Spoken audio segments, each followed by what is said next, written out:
And we're back to Quantum Only. Upon login of 3.0, we're greeted with March's new costume, which actually isn't really new.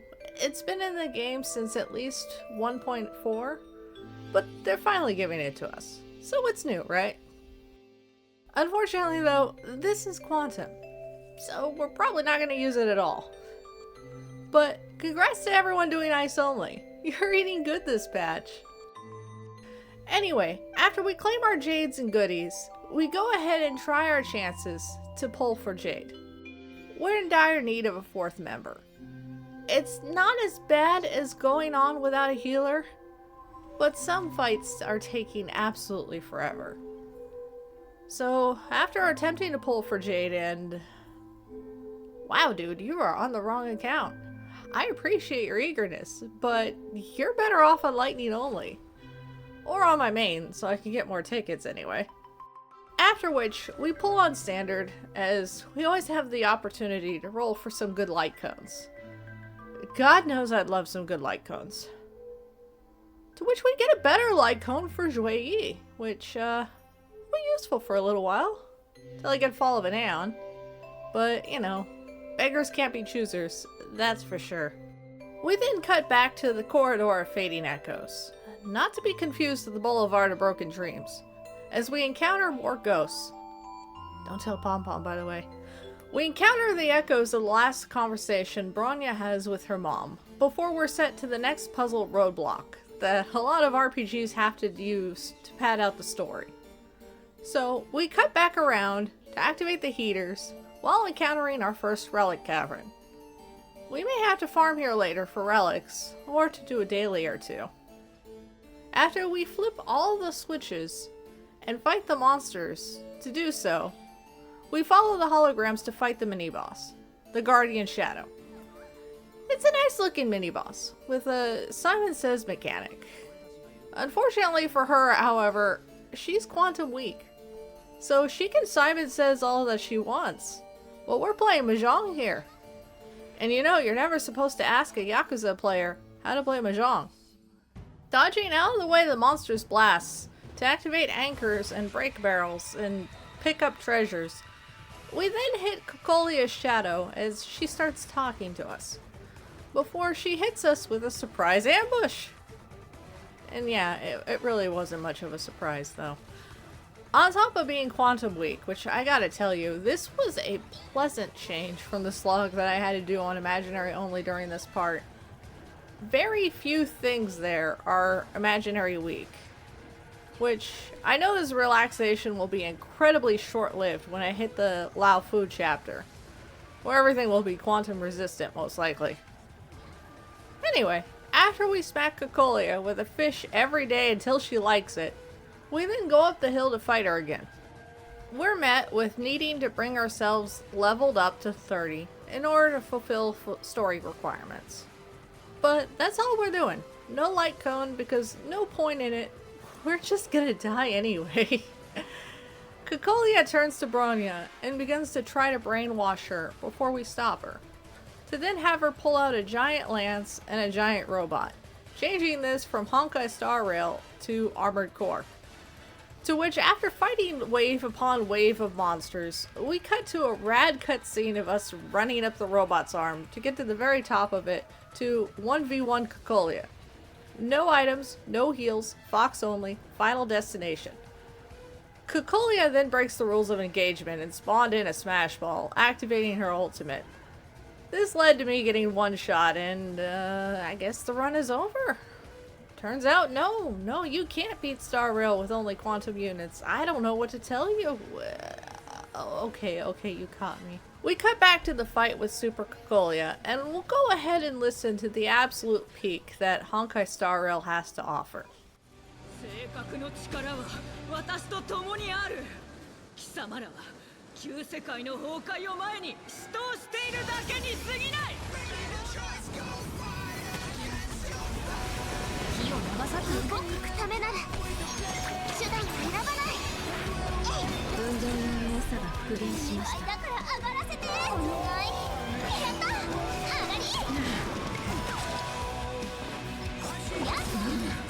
Putting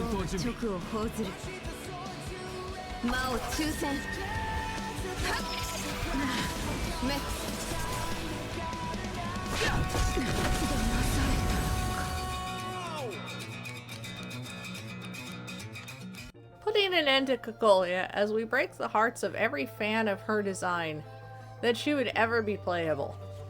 I understand, guys. There's many an NPC in Fate Grand Order that's an NPC jail and will never be released. I'm still waiting on Maxwell's demon.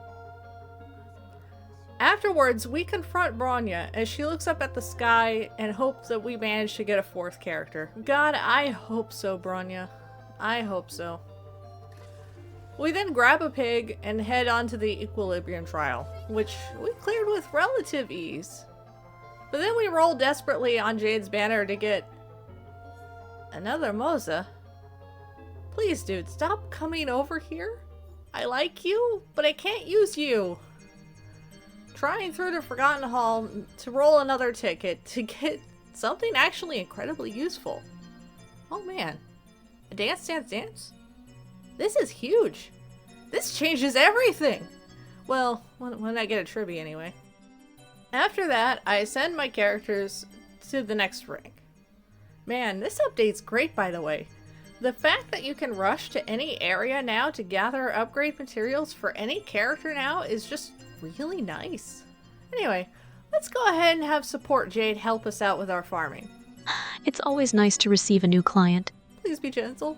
So, after that, we continue through the Simulated Universe, World 3, beat Japard with relatively easily to scramble for more Jades, for Jade, to realize we had completely forgot about the 10 roll that Mem had. Yay, Mem! Coming in clutch! Also forgot about, Jinchui's, Eidolon. Anyway, we roll into a 5-star.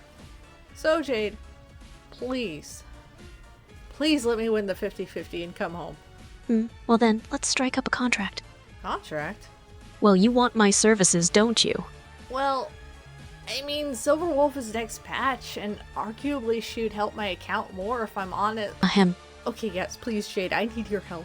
Good girl. Let's strike a deal. I will offer my services, but in return, you sign here on this contract. Alright! Woohoo! Woohoo! Now let's also talk upfront costs. What?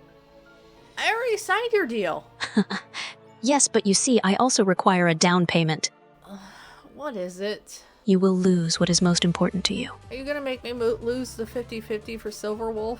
Oh, we'll see. I'm already regretting this decision. After we get Jade to come aboard to our team, we then level her up to realize that her materials are a bit late game. But that's fine because we can just cut ahead like we've been doing with Jui and Lynx. No, I don't think so. What do you mean, no? You see, you signed a contract, I'm managing your show now, and going over ratings. Viewers feel as though that is no longer relatable to the original players, so I don't think we should do that. The IPC is gonna be a problem for me, isn't it? That's just show business, darling. Well, there's nothing against me spending embers and trading around materials we have access to then, right? I suppose that's fair, but we'll have to leave it to our audience. Oh, Professor, I miss you! We then cut back to Herta's space station to encounter Ron May, and to clear her so-called headache. Not only gonna go over the bug fight for content, but also because the IPC has us on a tight leash at this point, and I can't get the claws unless I beat it in story first. Man, these contracts are getting really restrictive. I really do wish I read this before I signed it. Investigating Ron May's creations led us to the Molten Cheese Tart. Molten Cheese Tart. You know what? Okay.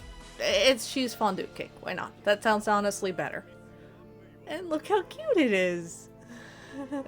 We pick it up then and gently, lovingly set it down before we tenderly, gently, lovingly flush it down the toilet. Let's face it, they aren't as cute as cat cakes. Speaking of which, we encounter a sad one right after. And these were the things that made me fall in love with Honkai Star Rail. One of two things, anyway. Oh, and what was the first?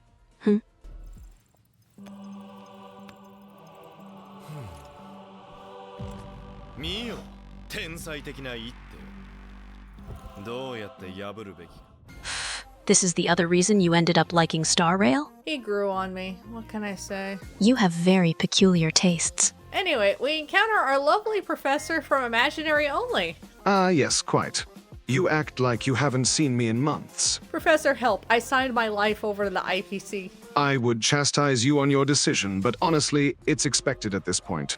Was it at least worth it? Jade's gonna help me on Quantum Only. So no, can't say I'm surprised. Oh well, you've made your bed, now lie in it. Oh, and by the way, we still need to do the new story on Imaginary Only, so don't work yourself too hard. Oh, and Jade, Yes? don't kill my student. Don't take kindly to my projects being destroyed, and I'll see to it that you pay for any damages if anything happens to her. Thank you, Professor. Yes, yes. Remember, 3.0 chapter on Imaginary Only, and bear in mind, it's 8 hours long. From one slave driver to another.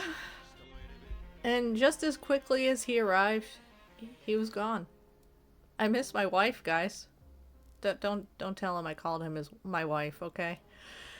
We then check out the bug fight to its fullest, and this is a long fight. We didn't have quantum weakness on our side. And on top of that, this team may as well have been called All My Homies Hate Skill Points, as Chinchwei likes to gamble them all away. But either way, we managed to kill the bug, as Professor watches us on our progress, much like he did in the new story. That was a glitch. What? You're telling me he didn't show up to Space Grease just to see how I'm doing? No, that was a mistake. I refuse to believe that. Well, if you insist. After all that, we tell Ron May about the bug and the cat cakes before she decides to go visit them. And is it kind of messed up that she's eating dessert in front of a race of dessert people? I don't know. This is out of my wheelhouse. Let's go do the Echo of War. So we do the Echo of War this time to get claws. But we're grabbing a Sparkle instead of a support Jade for the fun of it. And try to avoid catching her saying any racial slurs. I'm not sure ratings will take kindly to you enlisting someone like that. Jade, please don't let the IPC cancel Sparkle. I need the skill points. Chinchwei in one fight scooped 5 times and still had to had a dead hand and still had to do a basic attack. Please do not cancel Sparkle.